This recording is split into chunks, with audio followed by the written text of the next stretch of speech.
It is your Classic Metal Show right here on the ClassicMetalShow.com. That is Gwar with Madness at the Core of Time. And Chris, what a weird interview, huh? I love those kind of interviews. I know. It was a good idea doing that after, 18 years of the Classic Metal Show. That's the first time that we've ever gone into Gwar territory because that's not, not exactly what we do, but it's interesting nevertheless. Well, it's good to try something once, right? And so we tried it this one time, and I thought it was pretty good, actually. And they're sort of classic metal. Yeah, they are. I mean, how long has Gwar been around? 20 years at least, 20 plus years. They've definitely been at least as long as the show. At least as long as the show has. Well, I know that Beavis and Butthead were watching Gwar videos, and that was like the early 90s. Mm-hmm. So, they've been around since like 1990. So, that's been a while. Yeah, they've had a career, man. Sure, absolutely. But totally fun, and I love doing that where I can kind of just step out of fucking serious interview and just kind of be silly a little bit. Well, the thing is that they're silly too. They obviously don't take themselves seriously at all. Right. And they're just fun and funny and goofy, and you just know how to roll with it. Yeah, well, and I did enough research because I don't know a whole lot about Gwar, I won't lie.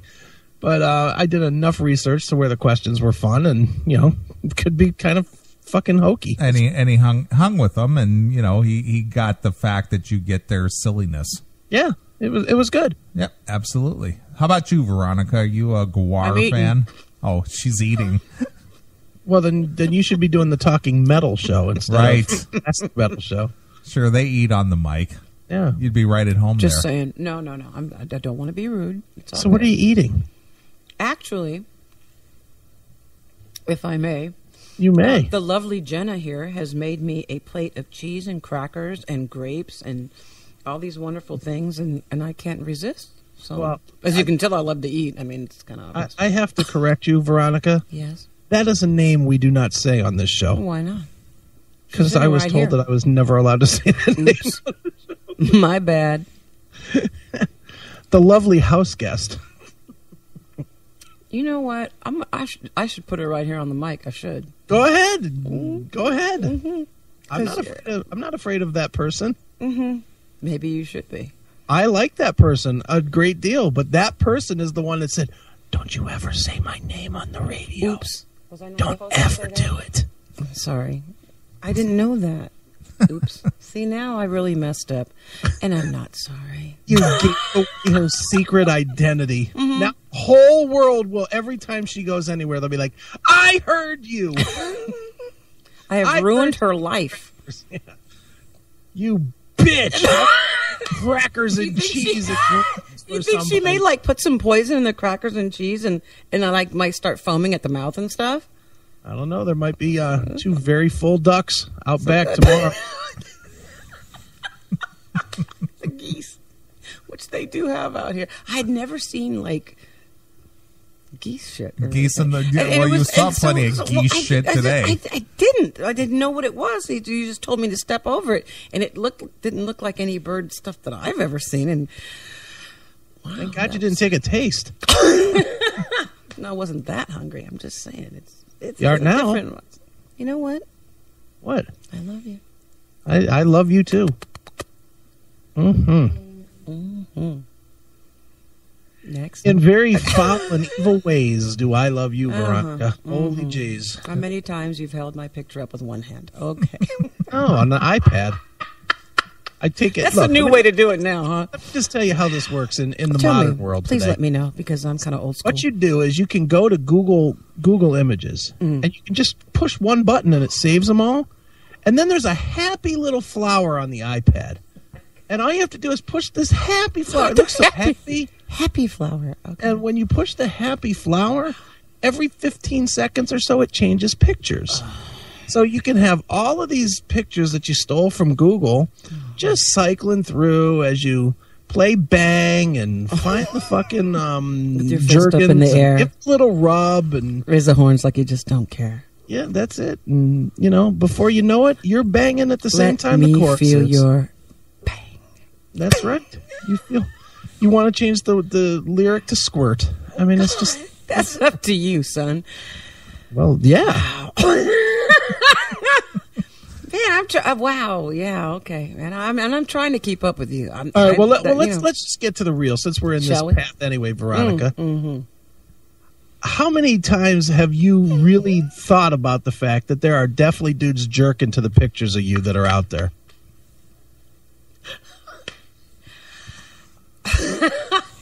You got me. Because you know there are, right? You do know that there are. Okay, let's go. I'm going to go down a road that I wasn't going to go down, but I get it because we talked about it at lunch, right? Put that drink down, son, because he's getting his little groove on over here.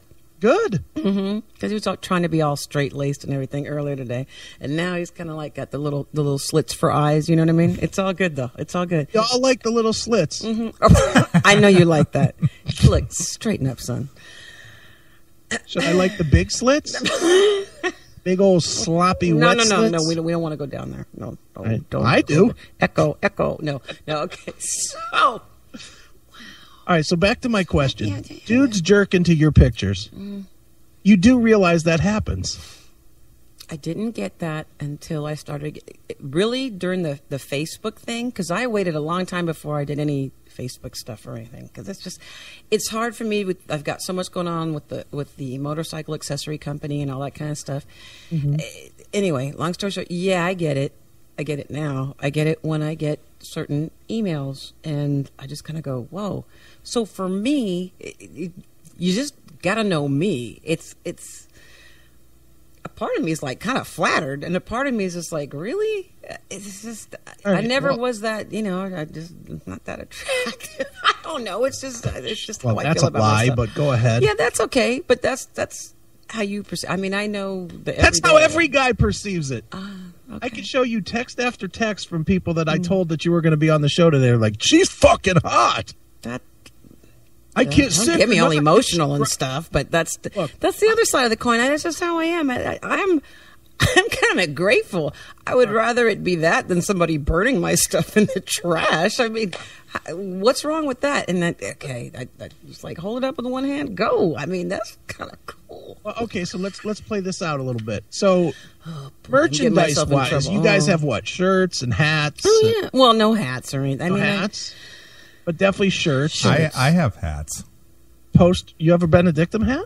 No. I have CMS hats. Oh, we're not talking about you right now. Yeah, but it's all about me. Step back from the mic. Okay, please? step back. Yes, what about posters? Are there posters? There used to be, and I need to go ahead and do that. Then that would be cool because I'm not getting any younger. So there were back in the day when we first. Were released on Locomotive. There were, and the thing is, I didn't even know about it, which is kind of a bummer. But on a couple of Metal Hammers, there was like a little centerfold thing, right? And finding out about it a little bit later, that's kind of cool. So in the house, we have this, it's framed and everything because that to me it's more of a testament to the fact that that's kind of cool that the band was able to do that. I don't look at it as like, oh, I'm so hot or anything, because I guess it all kind of boils down to how you feel about yourself. And I don't know. It's all good. I'm just grateful. It's like, cool, because I know that stuff's fleeting.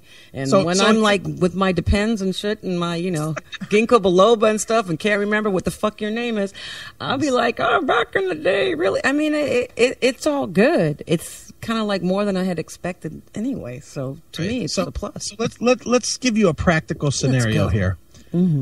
There's a guy in the front row of your show. He's wearing the Benedictum shirt. He's got all the CDs, jackets in his pocket. He's got the poster. Do you shake this guy's hand? Absolutely. I give him a hug. Wasn't that you? What if you touch his hand and it's kind of like, ugh? That means he's been getting busy. He's a big fan. So you sign his stuff twice. Exactly. And then I sell him some other, absolutely. I sell him the same CDs twice. Right, there you go. It's business, son. Just get over it. I mean, I'm real, but I'm real. You know what I mean? It's like, okay, so, God. So you're aware then. Let's just be honest. I am being honest. I don't really know how else to be. I'm thankful that you are. Yeah, well. So you understand that 60% of your audience looked at your tits before they heard your songs. Shit. No, I don't understand that. You don't believe that? Wow. Enlighten me. I would like to. That's my personal assumption. My personal assumption is that when people hear one of your songs, they're like, I'll take you out of the equation for a minute. Do it. When I hear a chick band, when I heard Hailstorm for the first time, first thing I did was went online and looked at the pictures. First thing I did, and once I saw that my future ex-wife was the singer, then I bought the record. And I do that all the time. I think most guys, metal guys, if they know that a band is fronted by a chick singer, they look at the pictures before they listen to the music. Okay, so let me enlighten you. Okay, please do. So maybe you'll understand my little path in life. Okay. When people first heard of Benedictum, most people assumed that the singer was a guy. And that's why I have received so much grief, because it's like, what? That's a chick singing? I thought that was a dude. And then when they saw me, there were the 70% or whatever percentage you want to put it at, I don't know, that were like, oh my God, she's hot, yada, yada, yada, yada. Okay, whatever. And then there's that niche of people that really could not come to grips with the fact that a woman can sing with that kind of power and depth and all that stuff. I'm not saying I'm the be-all, end-all. I've never said that. I'm not everybody's cup of tea. It's all good. If you don't like it, don't friggin' listen. It's all good. Do you know what I'm saying? Right. However, instead of that, there's like this... I'm trying not to go down that road, because I totally know what it's fueled by and who it's fueled by in a lot of cases. But I'm going to leave it at that for now. We'll build up to that later.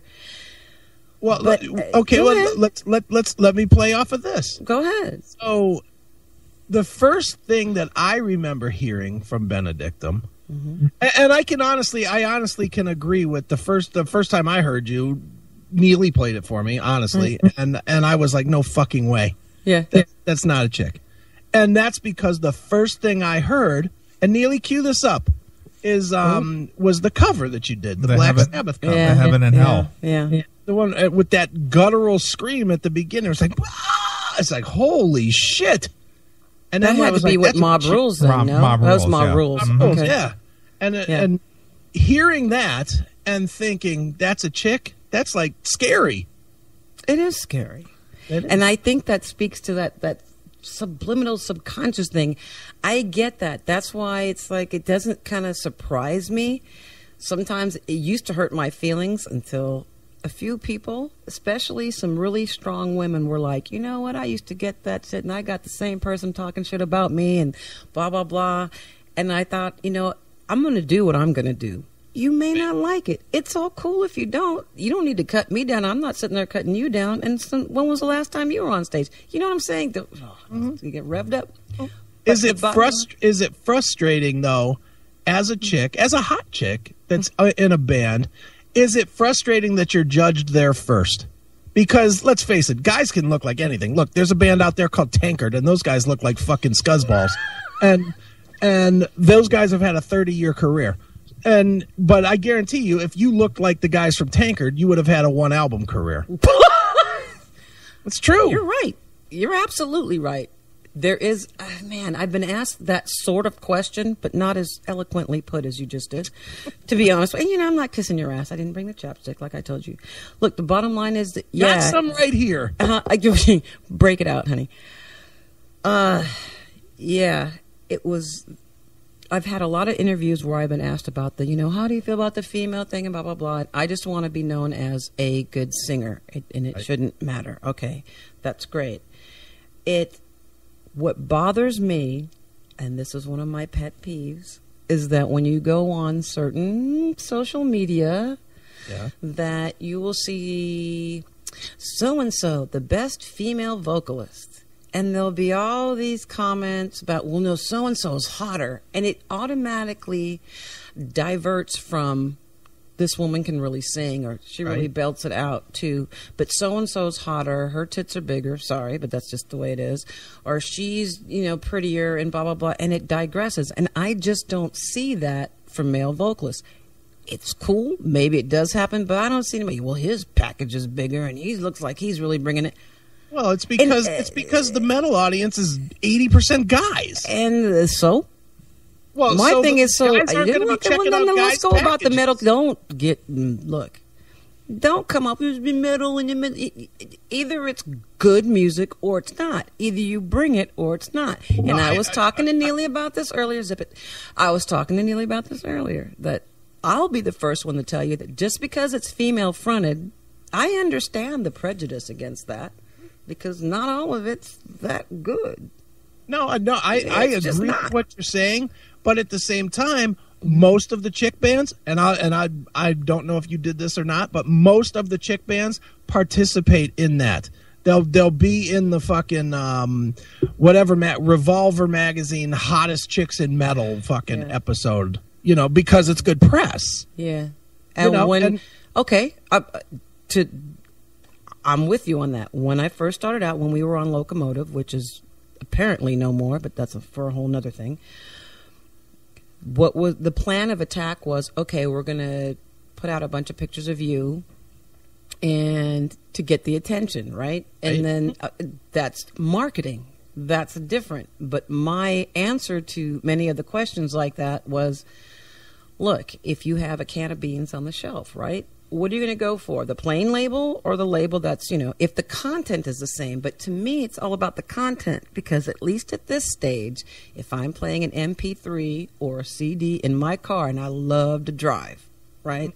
And listening to music when I'm driving is my thing. So there's not a streaming video. There's not a preconceived thing. You need to be able to bring it. You may not like what I do, and that's cool. That's your choice. But I do what I do. And there's other people that really bring it. As long as you can bring it and you're like kicking ass, then go. But it shouldn't, it's cool if you got, like I said, the brighter label, that's cool. That's marketing. Okay. But when it's just empty, then that's different. So what's better to be? A kick-ass female metal singer or a good metal singer? It shouldn't matter. Well, but it does matter. I mean, it shouldn't matter, but it does matter, because that's the perception that everybody has out there. I'll put it another way. Go ahead. I think most people that would hear what you do, that are metalheads, would put you in the top 2 or 3 female metal bands out there. And I'm not even saying that to kiss your ass. I mean, the only bands that are in that whole category, there's not a whole ton of them. And the ones that are real good are what? Arch Enemy, Hailstorm, your band. There's a handful of bands. Vainglory. Yeah, Vainglory. Thanks, because I was getting all choked up and starting to getting all teary and stuff. I'm just saying that that's cool. There's not a ton of them, and you're certainly in the top 3 to 5 of them. That's so this other V's coming out. Wow, you're making me. Chastain. Cool. But let's extend it out, though. If you just compare to everybody else, you're going to fall way down the list. You're going to fall down behind Dio and Halford and Tate, and on and on the list goes. There's so many legendary vocalists that maybe being the best in the chick world is better for you to get exposure than if you were just compared equally on equal playing field. I doubt you would get as much attention. I got you, and that's why I get you 100%, and that is why some of my favorite interviews and reviews are the ones where it's like, look, I'm going to cut past the gender and go that she is up there with so and so and so and so. Those mean the most to me. May not be everybody's, maybe not everybody agrees with that, but those are ones that mean the most to me. And at the end of the day, 100 years from now, who's going to give a shit? I will. When I'm unburied 6 feet under, I want to walk away knowing, I did the best I could do, and some people thought it was pretty cool. The first write-up that I had, which you guys will love, I think you guys may know about this, but it was in Rock Hard, Germany, their magazine.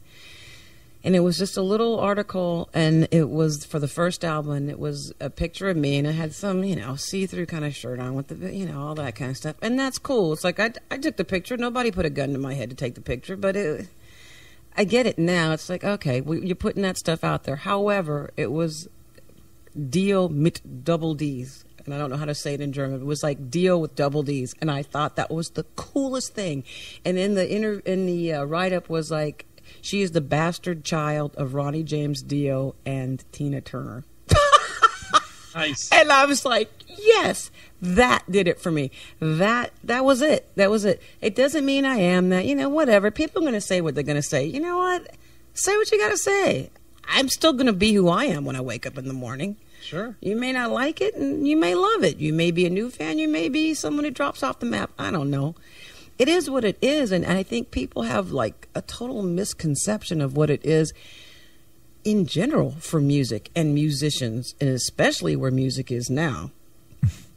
I mean, or the disarray that music is in now. And again, that just takes me back to why I appreciate what you guys do, because I know how it used to be with tour support and yada yada, and I was very, very grateful to be able to get the tour with Doro that I did back in the day, and learned so much from that, and from another woman just like being there without holding back at all and saying, okay, V, you need to do this, and you need to always be ready for this, that, and the other thing. And women inherently, I mean, I'm sorry, it's just not that perfect world. A lot of times women don't bolster each other, and I find that very, very discouraging. And as much as, oh yeah, you go sister, it's not really always like that. So I hope to change the paradigm with that, but it's all good. Well, Mr. Scary in the chat room says Ann Wilson can sing her ass off, but all people talk about is how fat she got. Thank you. There it is there. So there it is there. I'm eating. she may on that note, let me crunch. But she still brings it. Sure. She brings it. She brings it. Brought me to tears. Saw her, God, she was playing at the Scottsdale Arabian Horse Show thing. And they were performing? Like, I mean, I was like, what the fuck is that? She was competing, or she was singing? Okay, y'all can kiss my fucking horse dick. You know what? My Arabian dick. That's just wrong. They threw a saddle on her and took her. Anyway, okay. Mm-hmm. Was Jessica Parker also at this event?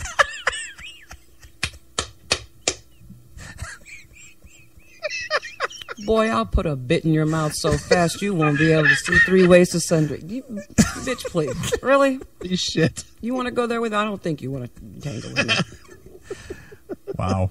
Well, prior, and this is something I have a nice day.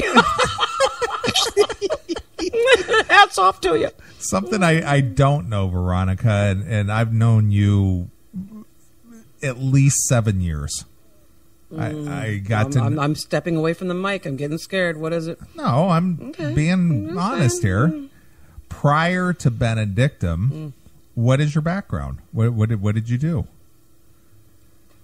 Well, that's kind of a general question. Well, I mean, musically, you mean? Yeah, musically. Prior to Benedictum, musically, what did you do? I was in a band called Malady, and the bottom line is I've been working. Pete Wells was in that band, and he and I have been working together for a long, long time. Did I mention it was his birthday today? Yeah, and we're going to call him. We're going to call him, like, soon. And originally, I don't know, a whole lot of people don't know this, but when I was doing auditions, because I decided back in the day I wanted to do this stuff. Well, when you say back in the day, way back, like when dinosaur zip the lip. Okay, all right, because Oil of Olay is not like sponsoring this broadcast. Oh my God. Okay, I'm just saying. Look, so Craig Goldie was involved, and he was like, "We need to be doing this and that, and the other thing." And I was like, "Okay," and I was working with Pete. And finally, we had a band, like I said, called Melody. and we were doing stuff, and we would submit stuff to Craig every now and then. What do you think? What do you think?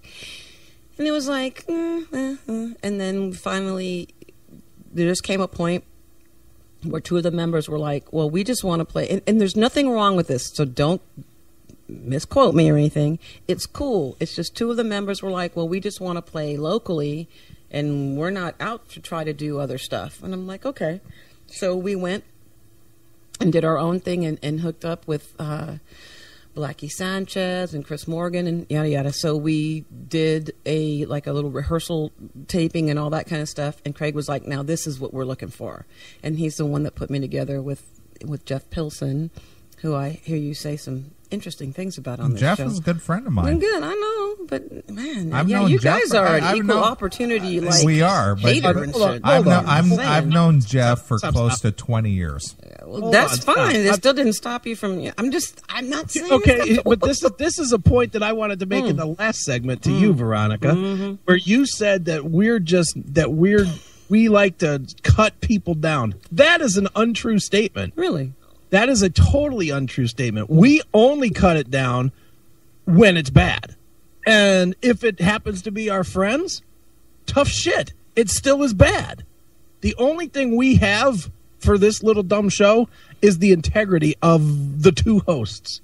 So we cannot just kiss ass randomly when something is shit.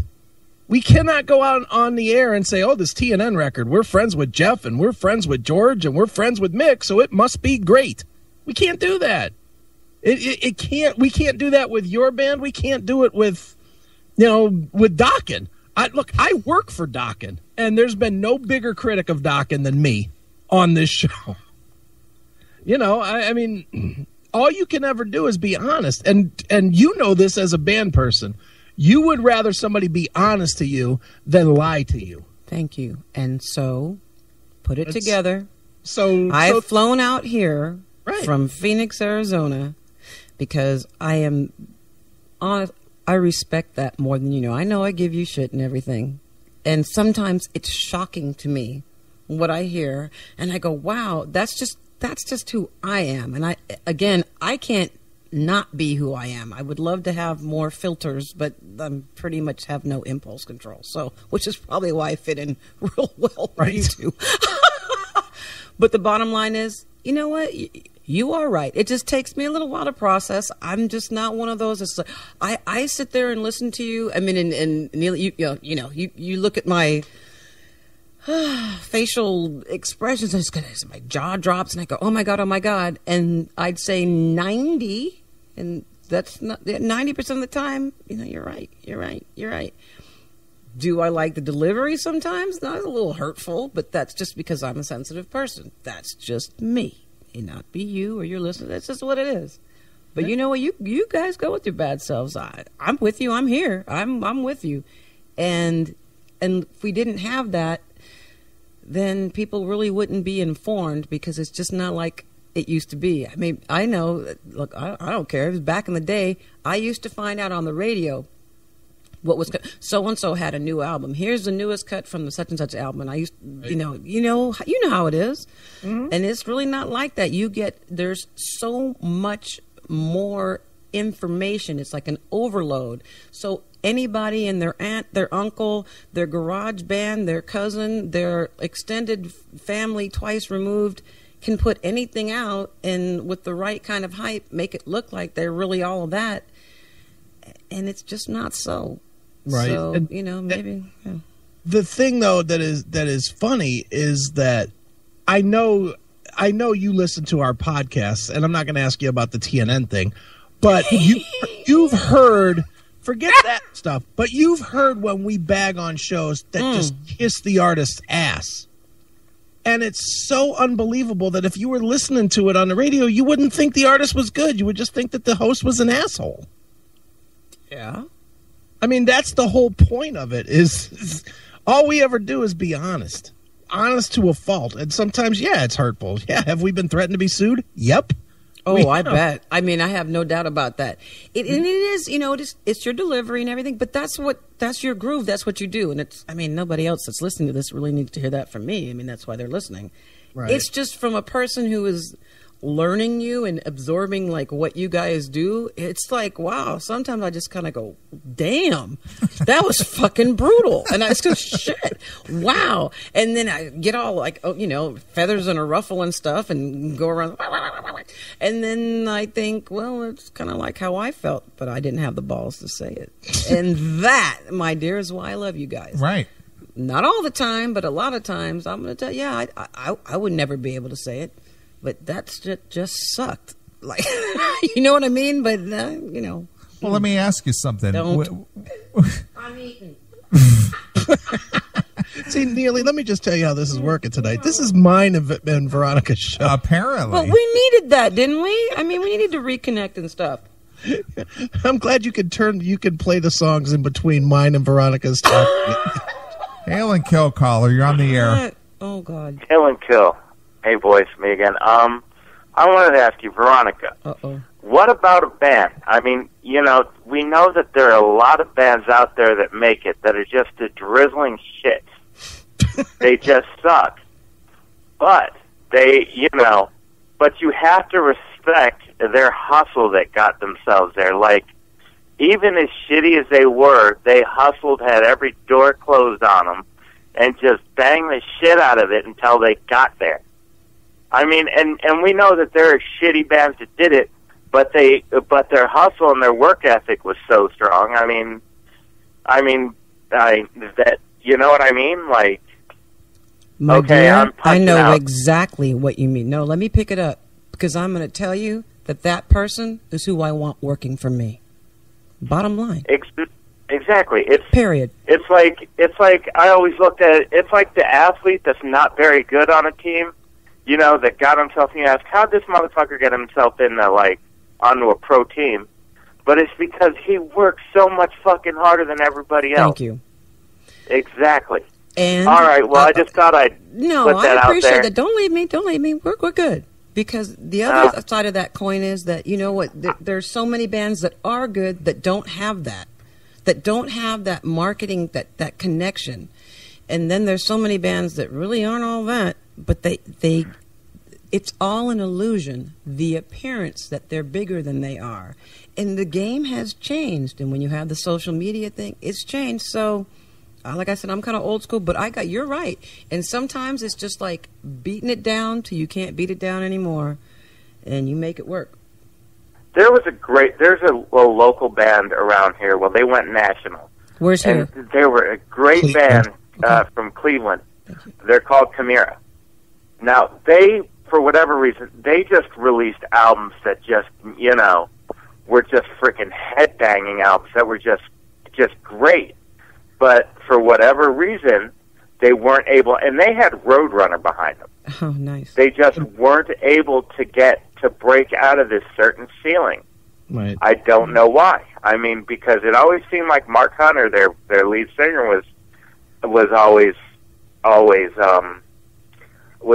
and chemistry wise, they seem like a good band. But I don't think personally chemistry wise, like, the members didn't get along. Maybe right. Chris could shine some light on that. Oh, I could, but I won't. Why not? Because I'm personal friends with these guys, and I know their internal stuff that they've asked me not to talk about. Yeah, so but this is one of those cases, because there's no other reason why Chimera didn't become just like as big as at least someone like Lamb of God. I'll put it this way. I'll summarize them real quick, and then you'll get a good picture of them, Veronica. Okay. They were on Roadrunner. They had the machine behind them. Like they would get the same priority money as a Nickelback or a Slipknot would. They would be a quarter priority, as the general terminology is for, you know, they were usually the third quarter Roadrunner priority was usually a Chimera record. And they got the right tours. They toured with Slayer, for God's sakes.